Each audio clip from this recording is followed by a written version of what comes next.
The woman had just woken up when she was stunned by the scene before her eyes. The lawn outside her front door had turned into a forest. She asked her husband what was going on. The man was baffled. They'd always lived here. Something didn't add up, his wife thought. She clearly remembered having dinner with her husband on the lawn outside last night. How could it have turned into a forest overnight?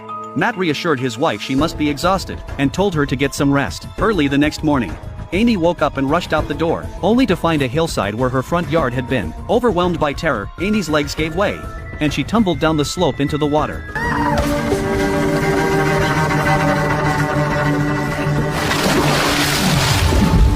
Fortunately, her husband arrived just in time and saved her life. When Amy regained consciousness, she clung to her husband, thanking him for rescuing her. But strangely, Matt insisted nothing like that had ever happened. Had she hallucinated again?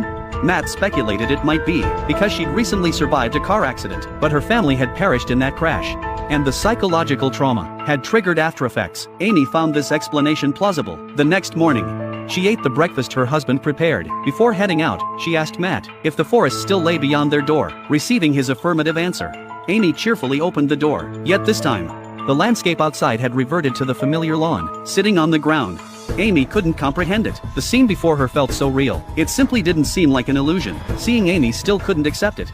Matt suggested she take a walk farther away, but shortly after stepping out, Amy felt dizzy and disoriented. She struggled to turn back, but suddenly passed out. Seeing his wife's condition worsen, Matt took her to see a doctor. After examination, the doctor said there was nothing serious. As long as she took her medication on time, the hallucinations wouldn't return. The next morning, Amy stepped outside, only to find the doorway transformed once more. But this time, she had a plan. Amy pulled out her phone, snapped a photo of the scene before her, and sent it to her best friend. To her surprise, her friend saw nothing unusual. Amy conceded defeat. Guilt-ridden, she fetched her husband a bottle of water, blaming herself for doubting the one closest to her. But as she poured the water, a memory suddenly surfaced. This was the first time she'd poured water since the accident. Before, Matt had always given her water. Realizing this, she inspected the drinking water in the house. The caps came in two colors. She had been drinking only the red-capped kind, while Matt drank only the blue-capped water. Now Amy was puzzled. Could it be that the water was the problem?